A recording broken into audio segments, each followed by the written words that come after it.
Hey everyone, welcome back to another episode of Bogey Proof. Just two of us on the Bogey Proof staff, Matt and Mike, along for the ride today. But we'll pass along Joey and Eric's picks at the end of the pod like we usually do. But Matt, where are you coming from and what are you sipping on? Yeah, here in Connecticut, per usual, and sipping on a little Four Roses small batch tonight. Back on the whiskey train. It took a couple week hiatus, but we're back now. What do you got tonight? I am actually drinking a Lagunitas little something something. Mmm, Haven't tasty. had one in a while, but I had a Lagunitas IPA on Sunday. Went out and watched a couple of the basketball games Sunday afternoon and had one. I was like, I haven't Hmm. had one of these in a while, so went for a little lighter version than just the regular IPA on a Tuesday while we're doing this recording. But still very delicious, Yeah, quite delicious. Excuse me. good stuff. But yeah, Matt, I know you watched quite a bit of the match play last weekend, so let's just get into it. Kind of thoughts on Billy Horschel getting it done and just some kind of general themes of the weekend. Yeah, really impressive stuff out of Billy Horschel. I think the championship match was a disappointment across the board and like the quality of play. But I mean, that's kind of bound to happen when you play 125 or 130 holes, whatever they end up playing for the week.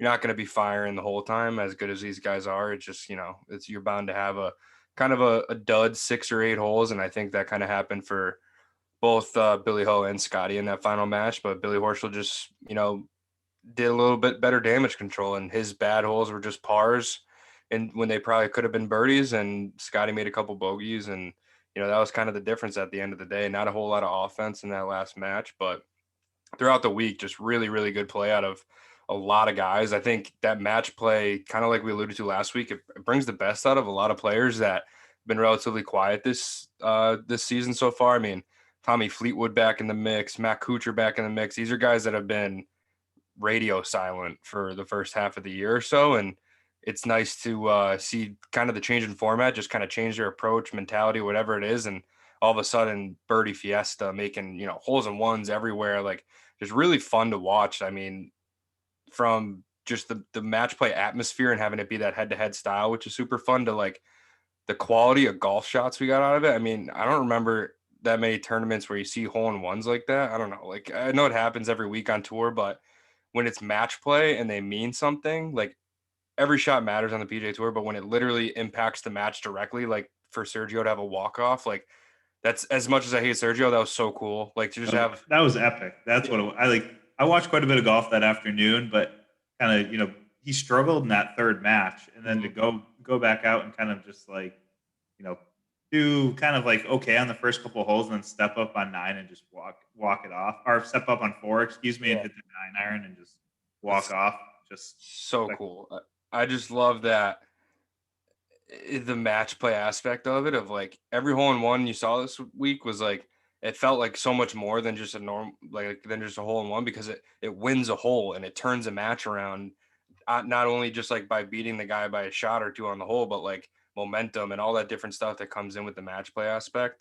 It was really fun to watch. And then, you have like a guy like Victor Perez, like he almost played his way into his tour card this week because he's normally a Euro guy, super high ranked in the world because he does really well over there. Played good at the Players. I think we talked about him this year, and plays good in the big events, but not a full time tour guy. And he wants to be, and if he could have taken down Kuchar in that consolation match, I think they were talking about that on the coverage, that like that would have been enough. They never really broke it down like officially with yeah, points and whatever else, he but he won. I mean, I believe he won the consolation match. Did no, he? Kuchar won. Kuchar won. Yeah, I Yeah. think Kuchar won. Because I think if he won, he would have gotten, I don't know. It would have been. They were saying, I think, that he would have got status, but they never break down the numbers or points or anything like that to like prove it all out. But that would have been pretty cool, like having a Eurograd tour play his way there through a match play event. The golf course is awesome match play, the way they can set it up, like that 14th or 15th hole, whatever the short one is over the water. Like that's just such an awesome match play hole in a 72 hole stroke play event. Like everybody It's hit not a great hole overall. Like right. I don't think it's a great hole just like going out there and play it. And like if we were to go out there and play it, Yeah, we're all going to like hit a hybrid or a driver over to the right and chip it over or whatever. yeah. But when you're in match play and these guys are these guys have the capability to hit those shots at the green and like take on the pin over the water like that, like an island green style. Well, it's got a backboard, but like, it can't be short, can't be left, and you can bail out right. But when you have guys that can hit that kind of shot, 288 yards or whatever, depending on the wind, it played a few different numbers. But like in a match play, that's so fun to watch. Like a guy's 2 down going into that hole, and he's like, "Well, I got it."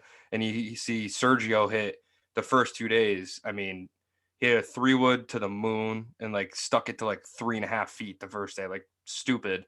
And then did the same thing with the driver the next day, or maybe it was the other way around. But then did it again with the driver with the wind when the wind changed. And it's just Sergio might be one of the only guys that can hit that shot as good as he did, just because of the way he spins the shit out of the ball and can really launch it up there and like carve up a driver and do kind of things that not every pro can do with the way he strikes the ball. But like that's a hole where like 72-hole stroke play event, 98% of the guys hit a 4-iron over to the right and hit a 60-yard wedge and birdie at 3 out of 4 days, and nobody cares about it. Match play event changes it all up. It's always a pivotal point in the match because it's like 15 or 14. I could be butchering the number, but it's on that back 9 closing stretch where it's like if you're down at all, you usually got to go for it or at least try to get a little more aggressive. And I think it's just super fun. The match play just makes it so fun to watch. I don't know if you Yeah. had any other guys that I think the other 2 guys I wanted to recognize for their play were Harman and Cantlay. Cantlay was like 15 under the first 2 days and didn't make it out of his group, which is ridiculous. And then Harman was in that same group, made 8 birdies and no bogeys and lost to Cantlay on the first day. And then I don't know if he beat him in a playoff. He must have, right? Beat him in a playoff to get into the Because round of 16. Matsuyama decided he was going to play on the 3rd day after getting absolutely Cantlay, smoked right? day 1 and day 2. Yep. And then comes out and pretty much closed out Cantlay on like 13. Yep. And just dominates, right? And he's like him coming out there and playing and knocking off, right? If that doesn't happen, Cantlay probably parlays that into a pretty deep run, if I would have had to guess, with the way he played and kind of the momentum that he had built. So yeah, I would say those 2 guys as well. Brian Harman, a little bit of a resurgence. Yeah, the last playing well. At what, Bay Hill or one of those Florida swing ones? He finished second at the Players, I believe. Yeah, T2 Players too, yeah. or T3. So showing up kind of in some big time tournaments after being hurt. Terrible dresser. Not. Yeah, I don't. Can we get him? He needs to get a new. I know he's a Georgia guy and he's from the South, but he needs a different sponsor than Columbia because it's not doing it for me. I feel like he wears like baggy's not the word, but his pants are like too long. It's like, I don't know, like he does, like it all looks very laid back, but then he has like a tighter shirt on, like a pretty regularly fit shirt that you see the guys wear out there, but like his pants are just like loose and like baggy and like I don't know, he's got a weird look to him, but I don't know, he fucking played pretty damn good this week, so yeah, I expect him. If he's playing this week in San Antonio, I'd be very surprised if he wasn't in the mix come Sunday because he's just playing super, super solid. Agreed. And, we'll touch on it a little bit later when we get into Valero Texas Open, but a golf course that really doesn't require a whole lot of length. And can definitely tell you from experience right now, it is firm and fast in San Antonio right now. So, we're going to see some long drives and even some of the shorter guys getting it out there pretty far. But yeah, I think those are 2 great shout outs, Cantlay and Harman. Sergio was a ton of fun to watch all week. I think another guy who was in that same and played really well was Carlos Ortiz, and I don't think he won a match in that whole time in that whole group. So came out and didn't make a bogey, shot like 5 under, 6 under against Cantlay, and just had like no shot. Yeah, Cantlay was being kind of rude the first 2 days with, 8 birdies and no bogeys through 15 holes and you're done is ridiculous for Harman the first day, and then like you said, Ortiz 5 birdies, no bogeys, and done on 15 again. It's like that's just, what the hell else are you supposed to do? I mean, I don't know. It's crazy. Yeah. So yeah, that whole group was a lot of fun to watch and a bunch of hitters in that group. Speaking of hitters, happy birthday, Sung J M. Baby. The fact that he is 23 years old and he's done what he's done on the PGA Tour thus far. I know he's only won one time, but I mean, he hits the ball as solid as anybody out there on tour. Just hoping that he continues to figure out the way to putt and have strong finishes because he's got a Matsuyama vibe to him sometimes. Hmm. He struggles with the putter and just kind of smacks all the way around the course. And it's like, how did you not shoot 5-6 under today? And he just Yeah. didn't make enough putts. So hopefully he doesn't. I know he's younger and he's had quite a bit of success, but giving me that kind of vibes at the moment right now. So hopefully he can turn it around just a little bit. Yeah, not the best start to him for this year compared to how well he played the last 18 months before this season. He's just like one round away, really, I think, from racking up top fives and top tens and being back in the mix. He just seems to have like one dud each week that kind of just puts him back in like the 20s to 30s range, which is, like we're saying, he's such a ball striker and such a awesome young talent that I think he's better than that. But again, I mean, it's early in the season. We haven't even played a major yet, so he's got plenty of time to, find something, tweak something here, and he plays every week, so he'll be out there to figure it out. So, happy birthday to Sanjay, and shout out Joey. Couldn't make it tonight, but he sends his best. And I'm expecting big things out of Sanjay. I mean, the fact that he's 23 is scary. I mean, he's got 15 more years of this. I mean, it's crazy how many times you think he could, seriously contend in majors, win, regular tour events. It's not like he has a crazy herky jerky swing. Like it's super slow, super solid. It's very repeatable. I'd be very surprised to see him have like major ball striking issues at any point in his career. Like you said, it's just a matter of putting the ball in the hole. So hopefully a big second half of the season for Sanjay. Yeah, for sure. And I don't want to harp on this too much more just because I know we chatted about a lot kind of in the lead up to, WGC in our bracketology episode, but hoping we can get a little more match play moving Yeah. forward. And, I don't know if it's going to be at the PGA Tour level just because I don't, from a financial standpoint, I'm not sure it truly gets the best winners every single week. It's really exciting, but it's difficult, to get a premier event with one being a WGC. It's tough. I don't think we're going to get another premier match play event. It might end up being. I would love to see an opposite field event be a match play. I think Yeah. that would be awesome. Like, why do we not? I know we have the Barracuda, which is Stableford. How do we not have a match play on some ridiculous golf course in the islands when we're playing an opposite field event? So Yeah, when they're at the British Open, or that one actually might be the Barracuda, but when they're at the Masters, whatever it is, like, why not? I mean, like you said, I think we just somehow, some way, you got to work more of it in. I mean, there's talks on Twitter and all this stuff of it, like taking the PGA Championship and making it. You can't mess with the majors. That you can't just mess with the history books like that. But I do think, I mean, they do one now right before the Masters. Mix one in the summer. Like especially like or like a 4-ball match play. yeah, That would be take the Zurich and like you already have partners, right? It's already kind of weird and I don't know, it doesn't really work right now. Make it match play. I guarantee your viewership goes way up. People loved this week. I know obviously it's a WGC, so it gets the money behind it to advertise it and all the PGA Tour live. Like it has a better backing than the Zurich does from a coverage perspective and social media presence, all that fun stuff. But if you take, like you said, if you take like that Zurich, make the first 2 days like a 2-ball, right? You're with your partner and it's like, and then you make a cut and then you bracket it off from those scores, like kind of similar to, what do they do at Tiburon there? Like make it like that, right? A couple weird format the first 2 days, bracket it off after that, and then go at it in match play over the weekend. I think it'd be so fun. Or you take even like something like the Honda, right? We talked about how bad the field is this year and it gets screwed by the schedule, all that stuff. If the field stinks, make it a match play. And that way you keep your viewership up and like you keep it interesting. It's not just a dud week, like I think you make an interesting point. I don't know if it's the Honda or if it's something else, but one of these ones that's maybe struggling a little bit, if they're out of a contract and they're looking to pivot a little bit, throw yourself in the fall and make yourself a match play event. Do something to stand out, right? Like, and I think at that point maybe you're going to get a different sponsor. You might play a different golf course in the same area or whatever the case may be, but I don't see right? Like, and if we want to pick on the Honda a little bit, like Honda might be difficult to be a match play event with kind of where it sits in the, in the rotation at the moment and kind of it's its too close spot. to But the other one, but yeah, it's probably a little too close. But right, if that deal's up, like who's to say that Honda and that would be a great golf course to have match play down the stretch too. So Exactly. a Good for us. bunch of other courses on site too. Yeah. Let's bring some of the other PGA National courses in there, and then we get a big field. Like so, there's a lot of opportunity to kind Yeah, of spin it I on think its that's the head. point, right? I just hope that the conversation, because it's all over social media, it's all over golf Twitter.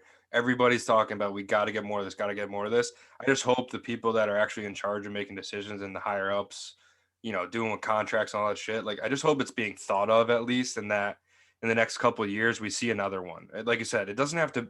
We're not asking for a ridiculous high key event to change what they do, but the opposite field events and some of these other weaker fields, or when it's the week after a major when not a lot of guys play, something like that. Like it's out there, and I think it would be a good way for the sponsors to get more eyes on their tournament, viewership up, and all that stuff, and just feels like a no brainer. So I'm hoping it happens in the next couple of years, but never know. But I think it's a no brainer at this point after how well received this week was.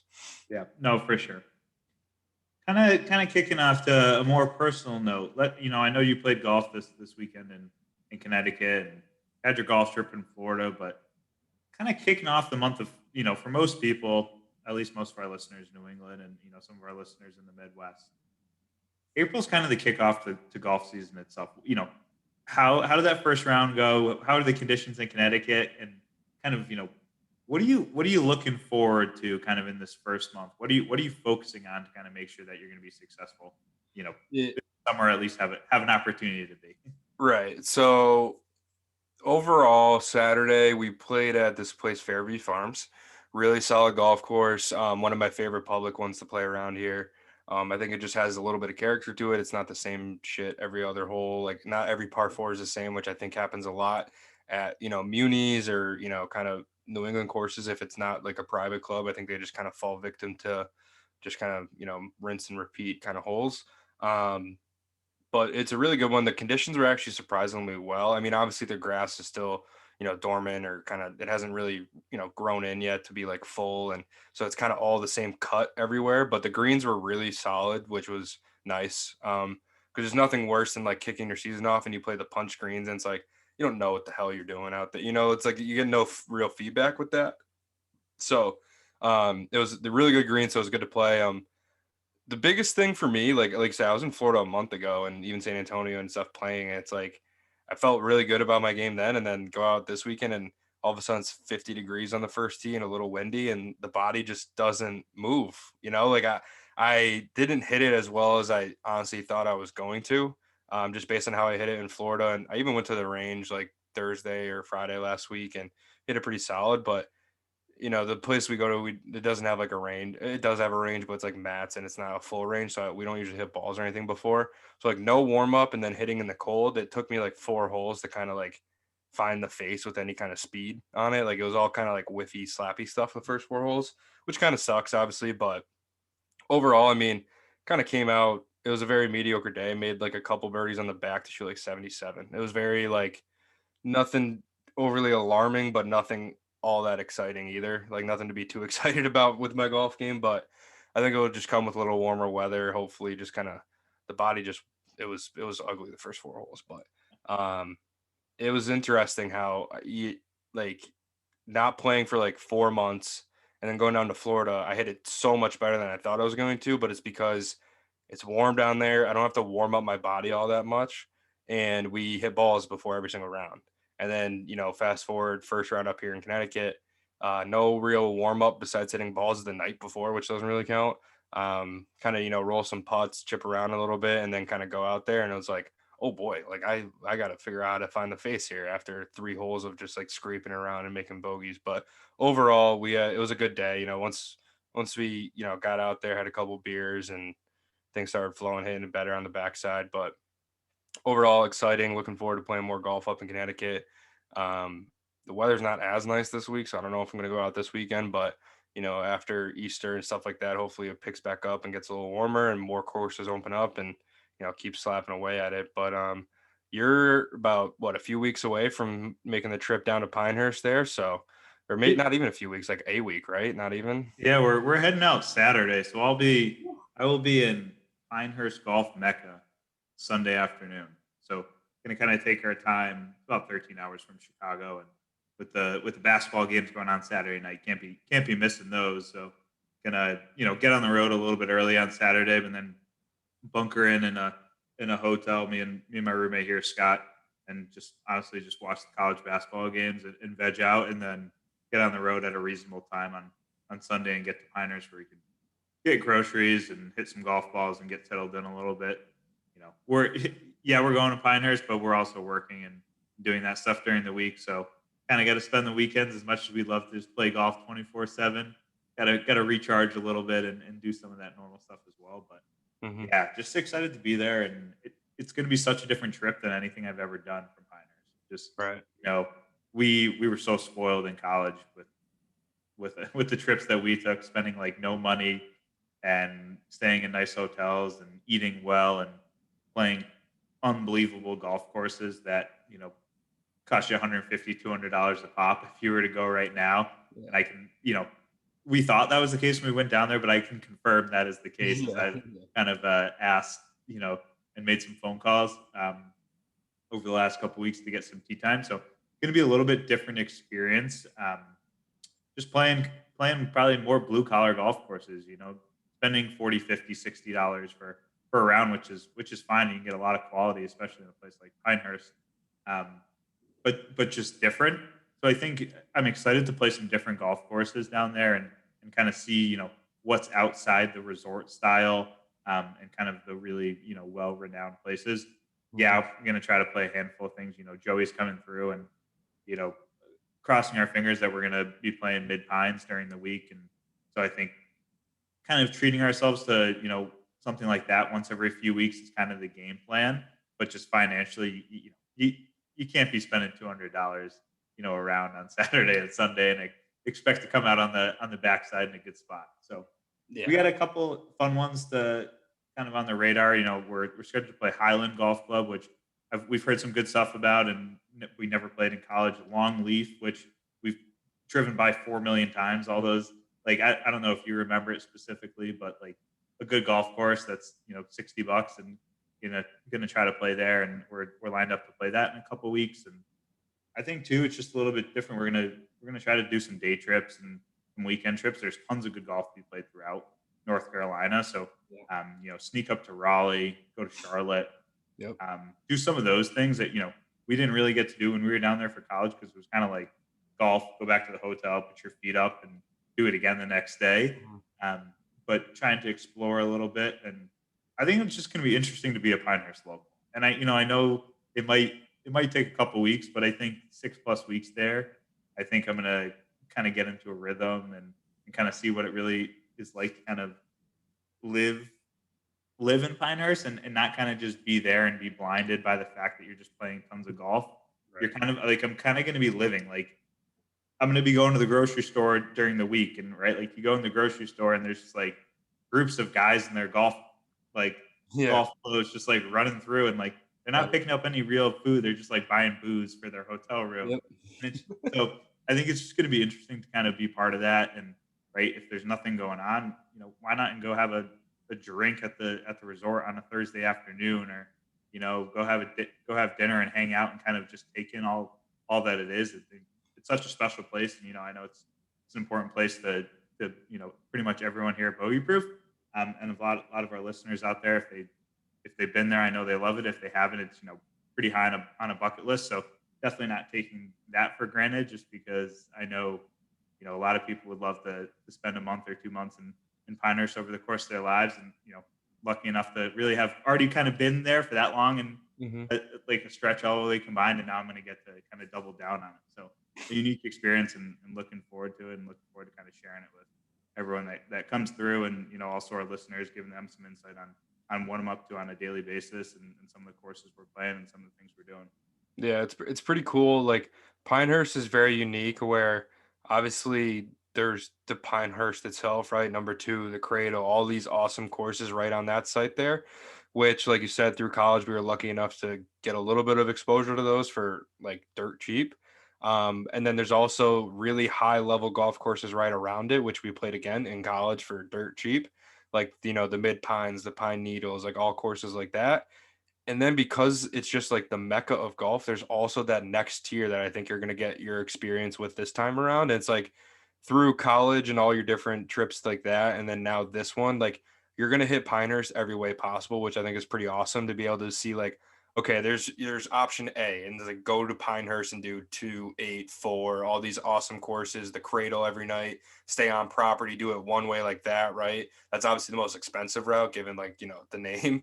And then there's also like option B, which is go to Pinehurst, stay off property, play all these other awesome golf courses that surround the place, but are like still high level, like hosted U.S. Women's Opens and like super, super awesome golf courses, but they're expensive still. But, you're off property and do it that way, which is kind of the model we did in college. I know we snuck out and played, I think, 8 and number 4 my senior year.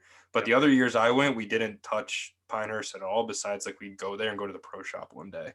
And then, now you have this option C, which I think is going to be awesome in its own right, like doing it a totally different way, staying in nothing related to golf and just playing, like you said, that next level, like the $60 course instead of the $200 course every round, and just seeing like how awesome it is just to do like, because that's like when you find like the truest like form of golf in those areas is when you play the ones that are like the cheapest. Like they don't have the money pumped into them. They're not altered anyway. They don't have any crazy design. It's like, here's the lay of the land and here's a golf course built on it. And it's like relatively cheap that way. So I think it's just really cool that, you're going to be able to see like every single angle of Pinehurst of like everything it has to offer. Which I think is awesome. And I think it's something that you can, like you said, you're going to be able to show a lot of our listeners, like all these hole in the wall spots that, when you Google a trip to Pinehurst or book it through some kind of golf website, they're going to give you the high end touristy, like Pinehurst related things. And then now you're going to find all these little hole in the walls and, like you said, kind of be a local for a month and a half, 2 months here. So it's Yeah, pretty cool.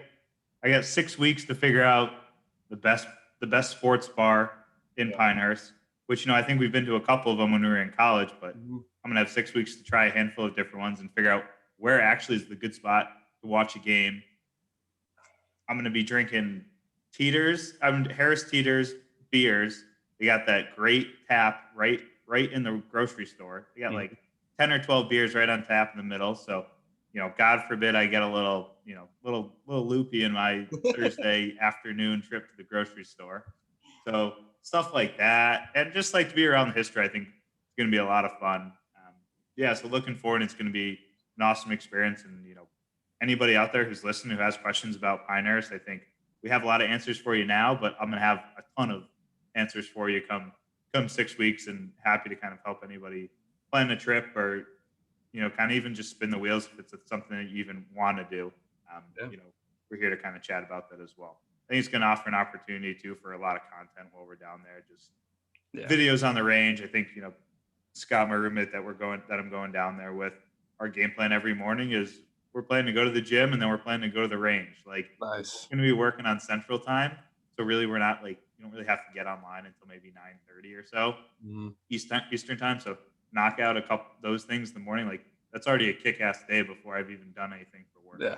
Have a halfway decent day at work. And I mean, you crushed that day. Yeah. So we're looking forward to that. And but could you just give the listeners kind of some insight on where they can kind of follow Bogey Proof across all platforms? And hopefully I'll be doing a lot of that content the next 6 weeks down in Pinehurst. Yeah, of course. I mean, as always, wherever you listen to your podcast, we're out there, Apple, Spotify, wherever it may be, Amazon, I think they got one too, whatever it is. We got the Twitch. We're working on figuring out a formal way to give you guys something consistent there. But it is up and running. Obviously, our YouTube, just type in Bogey Proof. You can find us. We put all the podcast videos up there, which is pretty cool to see. When Joey's saying something, a little crazy or whatever it may be, like our facial reactions as he's saying stuff like that. So a little bit different angle there on YouTube. We also upload, some what's in the bag photos, cocktails of the week, all that kind of stuff catches on YouTube, Instagram as well at bogeyproof.gram, and Twitter at bogeyproof.tweets. And then finally, Masters Week coming up, we're going to start kicking up the blog game again. Bogeyproofblog.com. We'll definitely see a little bit more traffic over the, with Masters coming up and getting into all the majors season, over the next 3-4 months. I mean, it's been a little bit quiet the last few months with just focus on getting these podcasts consistent and other content going. But now that the Masters are up, a lot more blogs to be coming. So make sure you follow us on all those different platforms to get a little different taste of the bogey proof experience. Yeah, no, sounds great, and looking forward to people following us on all those different platforms. And again, if you want to reach out to us or communicate, DMs are open. Mr. Fontaine answers Twitter DMs faster than anybody I've ever seen. And the fact that we have like 4 people on the Instagram at all times, like if you send us a message on Instagram, you're going to get a response very, very quickly. And there's going to be some chatter within the Bogey Proof group message about how do we want to respond to this? How are we moving forward and kind of working towards that? So reach out as much as you can. And kind of moving into this week, we got a couple tournaments being played this week, but we'll start in San Antonio, my home away from home. The last month or so, Valero Texas Open being played, TPC San Antonio. Interesting golf course, located a little bit north of San Antonio, kind of in the canyons area of the city. So definitely offers an interesting kind of, from a topography standpoint, it's some rolling hills and some very rocky terrain. And I think I kind of spoke to it earlier. It's firm and fast down there right now. So a lot of different opportunities around the green as far as ways you can play shots. A lot of elevated greens at TPC San Antonio as well. So kind of you could play it low, you can play it high, and I think this is a somewhat underrated tournament. It's in a tough spot, right? We had an awesome stretch on the West Coast, then the Florida Swing, then you get the match play, then we have the Masters. Like it's just it's in a tough spot, and sometimes the field's not that strong. I don't know what your take is on Matt, but I'm kind of impressed by the field. I did not expect to have as many really solid players. I wouldn't say it's a star-studded field by any means, but we have a lot of really good players in that like 20 to 50 range in the world rankings that are trying to come into form, post match play and figure out kind of that stroke play standpoint before headed to the Masters. You kind of have any insight on the field this week? I know you said you didn't know a ton about the golf course, but kind of who are you looking at within the field, and what kind of intrigues you for the week? Yeah, I think you said it well there. It's not, you don't have the big guys, right? I mean, DJ was kind of weird with a late saying he was gonna play late on Friday and then WDing on Sunday. Like that was kind of weird. He's been doing that a little bit this year. I mean, he went all the way to Saudi Arabia, catch that appearance bonus, and then he ended up winning out there. And then he's had a couple late WDs since then, so a little weird on that. I mean, I don't know. These guys can do whatever they want, especially when you're number one in the world. You kind of create your own schedule. But it is kind of weird, the late edition, late WD. But I think outside of that, though, you said it really well, where it's like you don't have really the top 5 or top 10 guys in the world in here. But you have like everybody from like 20 to 50. Like it's not top heavy, but it's got a good grouping of like really, really awesome players. Like Finau's in here. You got Spieth in here. Brian Palmer, who like was in the match play last week.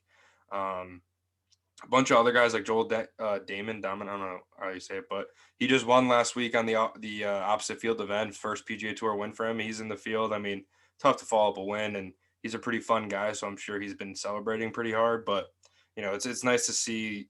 Like you got Chris Kirk, Aaron Wise, guys that have been kind of in the mix this year. Jim, like who else we got here? Yeah, Ryan Palmer. Yeah, I mean Corey Connors, right? I think he won Defending this champion, year. from almost 2 years ago now. But Oh yeah, with the skip, but Monday qualified, then won it, right? And then that got him into the Masters too. So he went, yeah. So I remember actually I was in Augusta and we were watching this Sunday because I had tickets to the Monday practice round that year. So we flew down that Sunday and we are watching the tournament finish and like I remember watching Corey Connors win. It was awesome and they're telling that whole story of Monday qualify, win. Now you're going to Augusta and like that whole experience. And I mean, we've said it pretty much all year that he's striking the ball about as good as anybody. If he can kind of get, clean up the short game a little bit, make a couple more putts, I mean, would not be surprised to see him in the mix again this year. But yeah, I think overall, like you said, tough part of the schedule, but I think this feels better than Honda or even Pebble might have been, like there's more depth of talent here.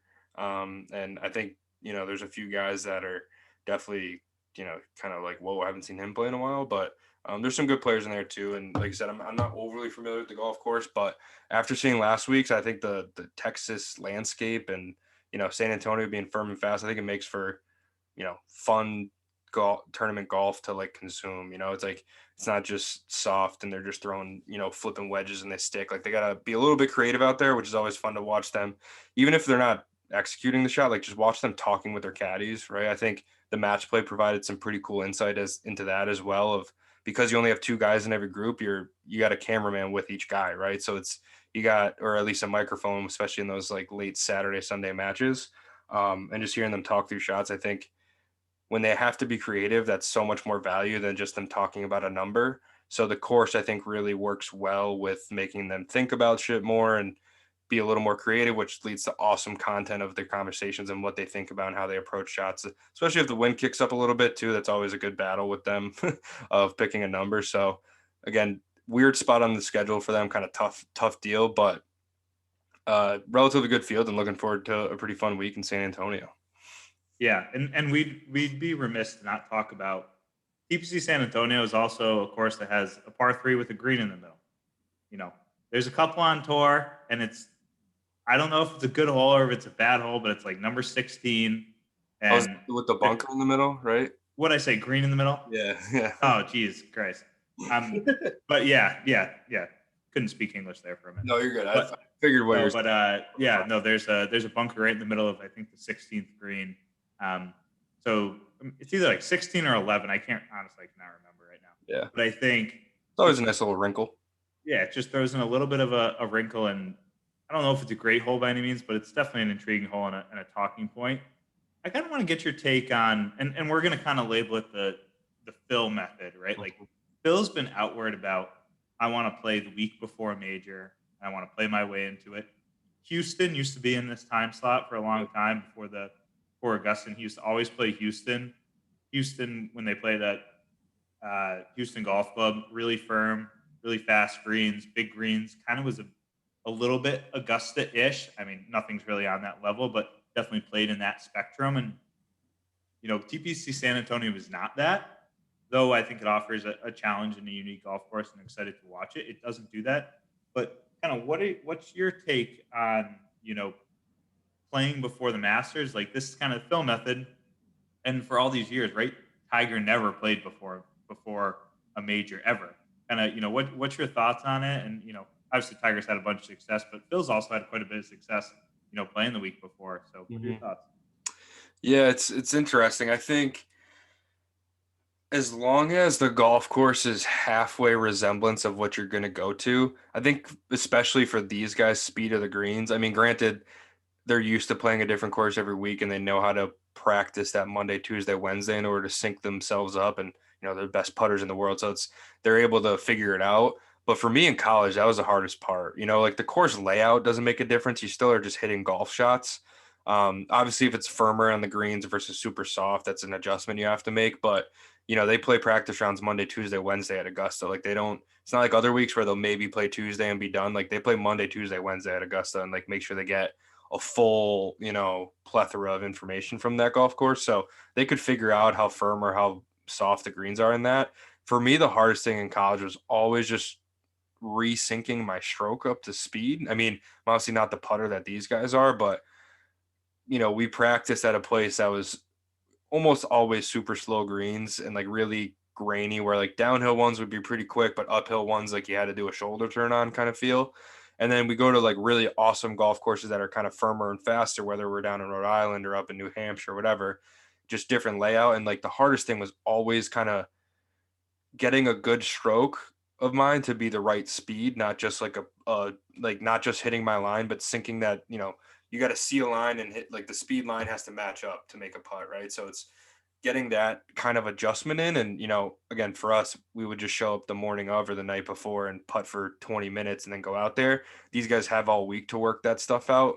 But I think as long as the golf course green speed wise and like kind of reaction around it is in the ballpark of Augusta, and obviously like I said, Augusta's in a different territory, but as long as you're not going from one extreme to the other, I think I personally would like to play the week before. Just to then take a little bit of pressure off the practice rounds. I think Augusta is an exception because you're going to play all three practice rounds there. So maybe I wouldn't play for prepping for Augusta, but any other tournament I would like to play just to see where my game's at in tournament conditions, because especially with how good these guys are, they're not going to hit bad shots on the range, you know? So it's like, yeah, they're working on stuff on the range and they're videoing, they got their coaches with them, so they know really where their game's at. But like putting the ball in the hole versus, okay, let's hit a 150-yard 8-iron with a cut. Let's hit one with a draw. Let's hit one high. Let's hit one low. Like they can do that all day. That's how they got to where they are.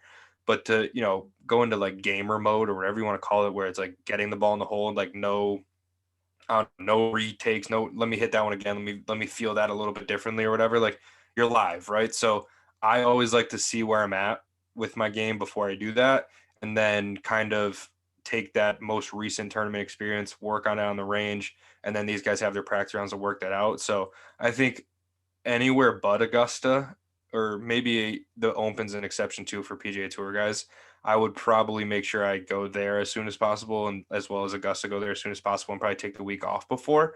But any other tournament I would like to play as long as the golf course is not like extremely different than any other. Because I think if you go too far away from what you're going into, you're counterintuitive. If especially as a major, like your major is your priority. So I wouldn't want to play a place that's got like slower greens, a little softer, and like super receptive or soft. That's like then you go and you're firm and fast, and it's like, all right, it adds more to it than you need, right? You don't want to make this game harder than it has to be for any reason. So I think just trying to get something, again, if it's similar to the place you're going, all four playing the week before, then fine tuning Monday, Tuesday, Wednesday. But if it's a total different thing, or it's a place like Augusta or going to an Open Championship where it's like a different world compared to the normal PGA Tour courses, I'd probably not play the week before. Get over there as soon as possible. Get used to everything around the greens, like the chipping, the putting, you know, and then work on your swing through your practice rounds and figure out what you need to do to get it into like tournament ready mode. I just don't know how much range sessions benefit these guys when that's what they do all day, every day. I think you need a little bit more live, like get it in the hole kind of swings, because there's a difference, right? You swing free and easy on the range. You're not afraid of anything. You're not like, okay, man, let me make sure I cover that bunker. You're like, no, 150 is a number, hit it 150. You're not thinking, okay, at 150 with 148, there's a bunker. So like hit it 155. There's like, it's just different. I don't know. I don't know. What are your thoughts on that? Yeah. I think there's so many ways to attack this question. And I think if I'm being perfectly honest, I think the question might be kind of a little overboard. I think that sometimes they bring this question up too often. I Right. think people that make to the PGA Tour know how they operate, and if they don't know how they operate, they're just a freak of nature and just Yeah. so skilled, and so their ability is so high that it doesn't really they don't even need to know what process works best for them. But Mhm. the majority of the people on the PGA Tour, they have figured out the process, whether it is playing well in the Corn Ferry Tour or playing well at an amateur career. They know what works for them, and I think they've kind of dialed that in. Especially if you're someone who's exempt into all the majors, like you you know what makes you successful, and you kind of play by that process. So for someone like Phil, like he knows that he wants to play his way into it. Whether he plays good or bad, I think it kind of gives him you know a point to stick in the ground and say, hey, this is where my game's at, and now I need to adjust over the next. If he misses the cut, he's got 5 days to figure it out. If he makes the cut, he's got 3 days to kind of just tune up and Mhm. cross his T's and dot his I's and figure out kind of what it takes to be successful the next week. And then there's people on the other side that they know that their process is, hey, I'm going to play better at a golf course when I get in there, and I just become so comfortable with the golf course that I don't have to think about those other things.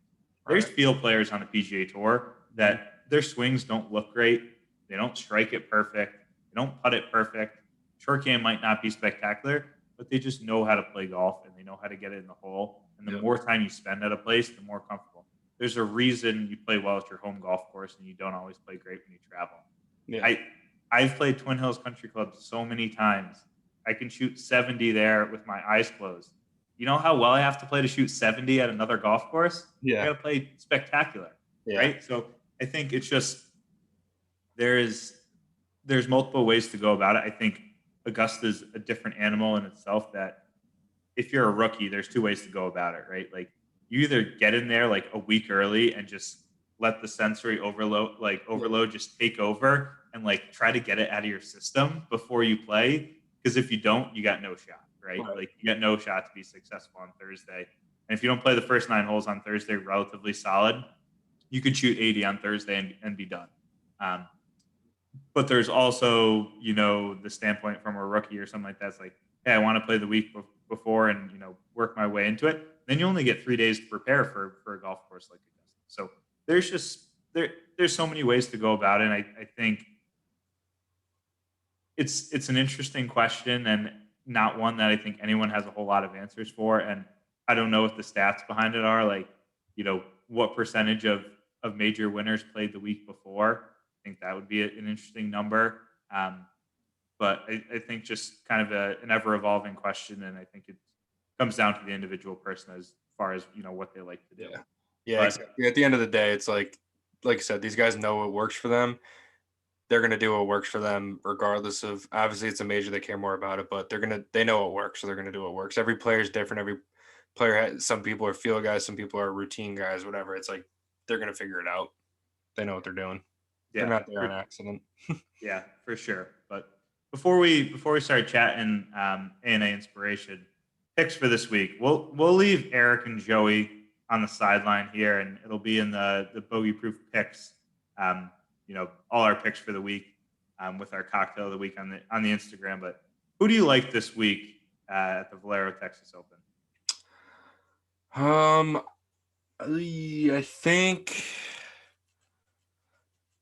think I'm gonna go with. I don't know if this is a sucker pick, but I think I'm gonna go with Jordan because I think it would be very like Jordan-esque to win this week and then have it get in the way of Augusta. Like everybody's money is on Jordan right now. Like all the gambling things and like even like the tour now puts out a lot of gambling content. Everything that's been getting put out the last week or so is that like all of the money coming in for Augusta is going on Jordan because he's not, he's not 1 through 10 in the world. I think he's battled his way back to, 50, low 50, like low 50s, maybe mid 40s. Maybe I think even a little better. I think he's in the 40s now at this point. Yeah. So probably in the 40s now, but like, he's got the most money because of his past history there and experience. And he's also just been playing really solid. I mean, he played pretty good again at the match play this week. I don't think he didn't make it out of his group, right? But No, he did. he did? Okay, Yeah. yeah. He made it out of his group, and I forget who he lost. I don't know. I wasn't paying all that much attention on Saturday morning. But again, I think he's just playing really, really solid golf the last 6 months, 3 months, and trending in a really good direction and a little bit of a weaker field. He's a Texas guy. He's kind of used to the lay of the land, a little bit of not a full home game for him, but he's still in Texas. That's where he's from. So probably comfortable there. And I think he's gonna have a good week. I wouldn't hate to see him win. I'd rather him see him win next week, but I just can't get myself to not pick him this week either. So that's what I'm going with. Who do you got? Yeah, I like that pick. I do think you're kind of a sucker. It's kind of a sucker pick, but and I think I mentioned this to the bogey proof staff last week. I like Lonto Griffin. Oh yes, you did. Struggled a little bit at the match play. Has had a really up and down year, but still is kicking around. Like he's hanging around like the second half of the tee times on Saturday and Sunday for the majority of the year. And he's in the match play, right? Like he's a top 60 player in the world. He's spent quite a bit of time in San Antonio. One of his major sponsors is Dormy Club. If you do not follow Dormy Club on Instagram, go to their website or go to their Instagram right now, their most recent post, and go into that giveaway. It was either Dormy Club's Instagram or Lanto Griffin's Instagram. They're running a great giveaway and an opportunity to spend some time at one of their properties. And they have a great portfolio of courses and would be a great fun buddy trip. So go out there and do that if you don't follow Dormy Club and Lanto Griffin on Instagram. But shout out for Joey. Forgot to mention this when we talked about the Open at the beginning. The rat's in the field this week, so keep an eye on the rat for Joey. Hopefully he made the cut at the Honda. Didn't finish all that strong. Hopefully puts a good 4 days together for Joey this week. Just for Joey's. I mean for the safety of Joey's drive from Florida to New Hampshire. Yes. I hope that the rat plays well and mentally he's just in a good spot, because if the rat struggles this week and Joey has to drive, I think starting Tuesday and make that 24 plus hour trip all the way to New Hampshire, I know he's going to stop a couple places. It's not a great spot to be when you're thinking about the rat struggles and having to kind of deal with that mental space. So Agreed. hopefully the Rat plays well this week, and who knows, maybe he wins, maybe he's at Augusta next week, and maybe we got something special on our hands. But yeah, Lanto Griffin's my pick this week, and looking for him to have a good week down in San Antonio. I know Dormy Club's taking care of him with accommodations and having a good time. But let's jump into A&A inspiration. We didn't do picks for this week, but I thought we got to mention the first major of the year for the women on the LPGA tour. They played this last year in September because obviously right around COVID. This didn't happen in the spring of 2020, but 2020 finish was Miriam Lee beat Nelly Korda and Brooke Henderson in the playoff. So three big names right there. I mean, Nelly Korda and Brooke Henderson are two of the more well-known names over the last 3 years, I would say. Kind of young girls that have had a lot of success, and Nelly Korda's playing great. Has been in the mix, top 5. I think she's top 5 in the world now, so kind of expecting her to be around there as well. But really, just a great golf tournament. Played in Palm Springs.